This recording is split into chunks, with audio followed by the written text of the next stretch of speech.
Hello everyone, most welcome to my YouTube channel. आज की इस वीडियो में एक न्यू टॉपिक कवर करेंगे जो कि हमारा MA political science second year. Subject का नाम है एमपीएससी 007, भारत में सामाजिक एवं राजनीतिक आंदोलन। ठीक है, इसमें हम पढ़ेंगे नारी आंदोलन। सबसे पहले इसकी प्रस्तावना देखेंगे हम।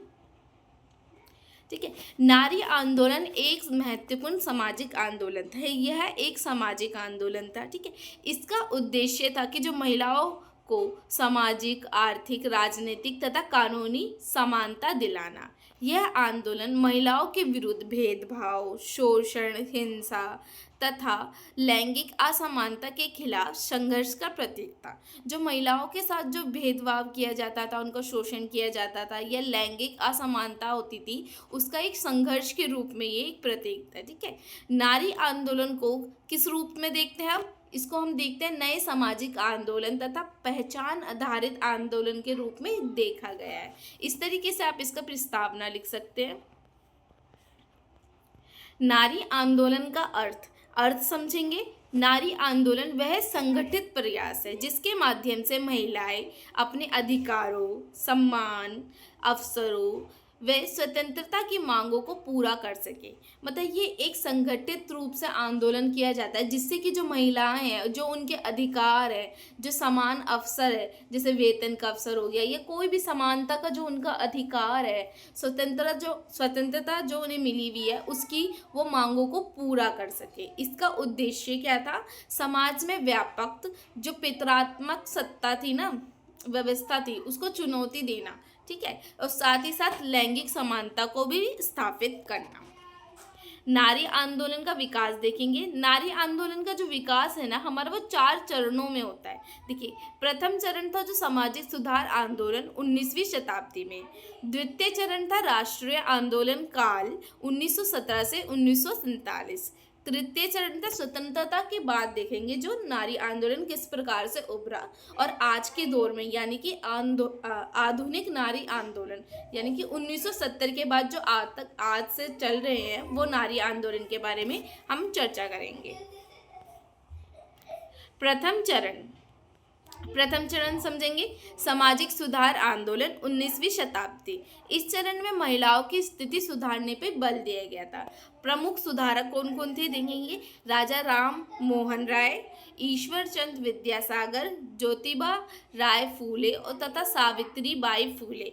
इन सब ने मिलकर इनका प्रमुख मुद्दे क्या थे? देखिए, उस समय पे यही मुद्दे था कि जो समाज में, ठीक है, महिलाओं की स्थिति है उसको सुधारने पे बल दिया जा रहा था। साथ ही साथ सती प्रथा का विरोध करना, बाल विवाह विरोध करना, विधवा पुनः विवाह करना, महिला शिक्षा पर जोर देना, इसी सभी मुद्दों पे प्रथम चरण में काम किया गया था। द्वितीय चरण देखेंगे। द्वितीय चरण था हमारा राष्ट्रीय आंदोलन कहा गया। ये था 1917 से 1947 में। स्वतंत्रता आंदोलन में महिलाओं की सक्रिय भागीदारी हुई। मतलब जो स्वतंत्रता आंदोलन हमारे चल रहे थे उसमें महिलाओं ने बढ़ चढ़ की भागीदारी की, जो कि 2 प्रमुख संगठन बनाए गए थे। फर्स्ट था वुमेन इंडियन एसोसिएशन, सेकेंड था ऑल इंडिया वुमेन कॉन्फ्रेंस। ये 2 संगठन बनाए गए थे महिलाओं के लिए। महिलाओं ने अपने उन्होंने किस प्रकार से कार्य किया, उन्होंने क्या क्या किया देखेंगे। महिलाओं ने असहयोग आंदोलन में भागीदारी ली, सविनय अवज्ञा आंदोलन तथा भारत छोड़ो आंदोलन में अपनी सक्रिय भूमिका निभाई। ठीक है, तृतीय चरण देखेंगे हम। तृतीय चरण को हम देखेंगे स्वतंत्रता के बाद, यानी कि 1947 के बाद। ठीक है, संविधान ने महिलाओं को बहुत से अधिकार प्रदान किए, जिसमें से अधिकार क्या थे? समानता का अधिकार, स्वतंत्रता व मतदान का अधिकार प्राप्त किया। प्रमुख मुद्दे क्या रहे इस चरण में? समान वेतन के ऊपर, ठीक है, संपत्ति अधिकार के ऊपर, घरेलू हिंसा, दहेज प्रथा का विरोध, ये सब इस चरण में मुद्दे रहे हमारे। और चौथा चरण देखेंगे, यानी कि आधुनिक नारी आंदोलन 1970 के बाद। ठीक है, 1970 के दशक के बाद जो महिला आंदोलन थे ना, वो एक नए रूप उन्होंने ग्रहण किया, क्योंकि जो उस समय के मुद्दे थे ना, वो देखिए किस प्रकार से प्रमुख आंदोलन क्या क्या थे। देखो, सबसे पहले था दहेज विरोधी आंदोलन। 1970 के सॉरी 1970 के दशक के बाद काफ़ी जो मुद्दे थे ना वो आ रहे थे, दहेज उत्पीड़न के, और मतलब शोषित किया जा रहा था महिलाओं को। इसके विरुद्ध ना दहेज विरोधी आंदोलन चलाया गया। चिपको आंदोलन देखेंगे कि किस प्रकार महिलाओं ने पर्यावरण संरक्षण के लिए उसमें अपनी भूमिका निभाई। ठीक है, शराब विरोधी आंदोलन हो गया, या कार्यस्थल पे महिलाओं के अधिकार को लेकर कोई वो हो गया आंदोलन कि हमको समान वेतन देना चाहिए या समानता। इस प्रकार से चौथे चरण में आंदोलन चले थे, जो कि अभी आधुनिक युग में चल रहे। इन्हीं को नए आंदोलन का रूप भी कहा जाता है। ठीक है, नारी आंदोलन का महत्व देखेंगे। फर्स्ट पॉइंट है सामाजिक समानता, महिलाओं को सम्मान व समान अधिकार प्रदान करना। सेकेंड है राजनीतिक सशक्तिकरण, महिलाओं को राजनीतिक में भागीदारी बढ़ाना। कानूनी सुधार, कई महिलाएं हितैषी कानून निर्माण किए गए। इस प्रकार से मतलब कि कानूनी सुधार भी हुए कि संविधान में महिलाओं को कुछ हितैषी मतलब जो उनके हित में कानून है उनका निर्माण किया गया था।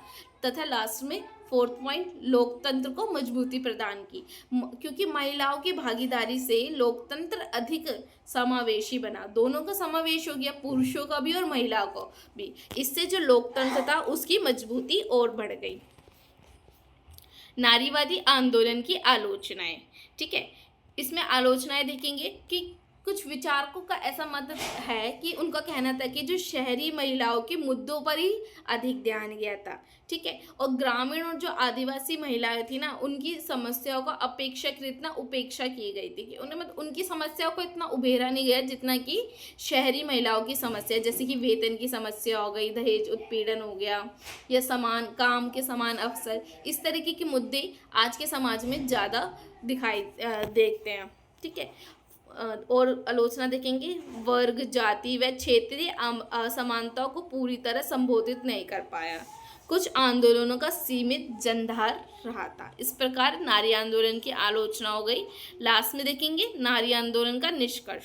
नारी आंदोलन केवल महिलाओं के अधिकारों को आंदोलन नहीं था, बल्कि यह समानता, न्याय, अधिकारों, लोकतांत्रिक मूल्यों व मानव अधिकारों की स्थापना का व्यापक सामाजिक आंदोलन था। देखिए, नारी आंदोलन जो था ना हमारा सिर्फ ये नहीं था कि महिलाओं को सिर्फ उनके अधिकार देना, साथ ही साथ अधिकार तो देना ही, पर उनके साथ जो उनकी समानता, न्याय, ठीक है, मानव अधिकार की स्थापना करना और एक सामाजिक आंदोलन के रूप में उभरना। इस प्रकार हमने आज जो टॉपिक पढ़ा है वो हमने पढ़ा है नारी आंदोलन। उसमें हमने नारी आंदोलन के बारे में पढ़ा, अर्थ पढ़ा, उसके विकास और उसको कितने चरणों में विकास हुआ। ठीक है, वो पढ़ा। स्वतंत्रता से पहले किस प्रकार थी और स्वतंत्रता के बाद आधुनिक युग में नारी आंदोलन किस प्रकार था। ठीक है, चरण पढ़े, महत्व पढ़ा और उसकी आलोचनाएं और निष्कर्ष। तो इस प्रकार आप ये आंसर कंप्लीट लिख सकते हैं। ठीक है, सो होप आपको ये वीडियो पसंद आई होगी। So please do like, share and subscribe. और मैंने इस सब्जेक्ट से रिलेटेड और भी वीडियो अपलोड कर रखी है, तो आप मेरे चैनल पे जाके प्ले लिस्ट है उसमें आप चेक कर सकते हो। तो थैंक यू सो मच।